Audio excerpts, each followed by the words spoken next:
വാഗ്ദത്തം ലഭിച്ച ദൈവത്തിന്റെ പൈതല്, നീ അടങ്ങിയിരിക്കരുത്. പ്രതികൂലത്തെ കണ്ട് നീ പിന്മാറി നിൽക്കരുത്. നിന്റെ മുൻപിൽ ഒരു വാഗ്ദത്തമുണ്ട്. നിന്നെ കുറിച്ചൊരു പദ്ധതിയുണ്ട്. നിന്റെ കുടുംബത്തെ കുറിച്ചൊരു പദ്ധതിയുണ്ട്. നിന്റെ തലമുറയെ കുറിച്ചൊരു പദ്ധതിയുണ്ട്. നിന്റെ രോഗത്തിന്റെ മേലൊരു പദ്ധതിയുണ്ട്. നിന്റെ കടത്തിന്റെ മേലൊരു പദ്ധതിയുണ്ട്. നിന്റെ പ്രശ്നങ്ങളുടെ മേലൊരു പദ്ധതിയുണ്ട്. നിന്റെ പ്രതിസന്ധികളുടെ മേൽ ദൈവത്തിനൊരു പദ്ധതിയുണ്ട്.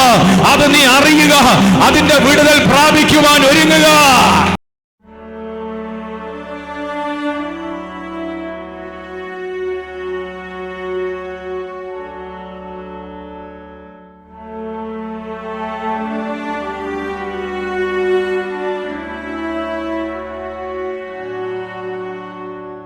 എന്നെ കുറിച്ച് കേട്ട, എൻ്റെ കുടുംബത്തെ കുറിച്ച് കേട്ട ദൈവ ശബ്ദം അതങ്ങനെ തന്നെ നിവർത്തീകരിച്ചെടുക്കുന്ന നാളുകൾ എൻ്റെ മുൻപിൽ ഞാൻ വിശ്വാസത്താൽ കാണുകയാണെന്ന് ഇന്ന് പകൽ പറയുന്ന എത്ര പേരുണ്ട്? യെസ്,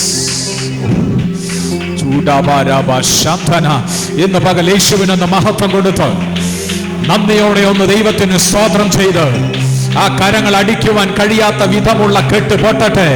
സ്തുതിക്കാൻ കഴിയാത്ത വിധമുള്ള കെട്ട് പൊട്ടട്ടെ. ശബ്ദങ്ങൾ ഉയരുവാൻ കഴിയാത്ത വിധമുള്ള കെട്ട് പൊട്ടട്ടെ. ആത്മാവിൽ ഇന്ന് പകലൊന്ന് ഉണരുക. ആത്മാവിൽ ഒരുങ്ങുക. വാഗ്ദത്തം ചെയ്തവൻ വിശ്വസ്തനാണ്. അത് നിവർത്തീകരിച്ചെടുക്കാൻ അവൻ ശക്തനാണ്.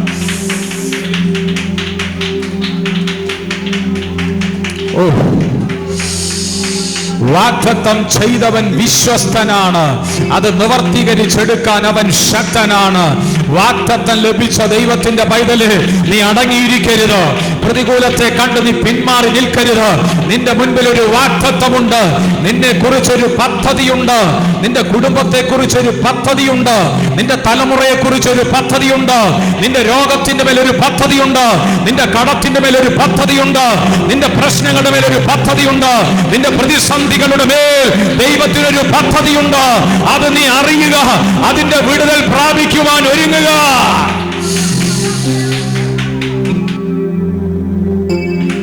വാഗ്ദത്തങ്ങൾ പ്രാപിക്കുക. വാഗ്ദത്തങ്ങളുടെ നിവർത്തികൾ കാണുക. വാഗ്ദത്തങ്ങൾ പ്രാപിച്ചതിന്റെ നിവർത്തികൾ കാണപ്പെടുക. സ്തോത്രം. ദൈവം അത് അറിയിച്ചാൽ അതങ്ങനെ തന്നെ ദൈവം ചെയ്തെടുക്കും. കാലതാമസം ദൈവത്തിന്റെ സമയത്തിനകത്ത് വന്നിരിക്കാം. പക്ഷേ നീ മാറിപ്പോകരുത്. നിന്റെ മേലൊരു ദൈവ പദ്ധതി വെളിപ്പെടണം. നിന്റെ കുടുംബത്തിന്റെ മേലൊരു ദൈവ പദ്ധതി വെളിപ്പെടണം. നിന്റെ തലമുറയുടെ മേലൊരു ദൈവ പദ്ധതി വെളിപ്പെടണം. ദുഷ്ടൻ ജയിക്കരുത്. നിന്റെ മേൽ ദുഷ്ടൻ ജയിക്കരുത്. നീ ദുഷ്ടനെ ജയിക്കണം.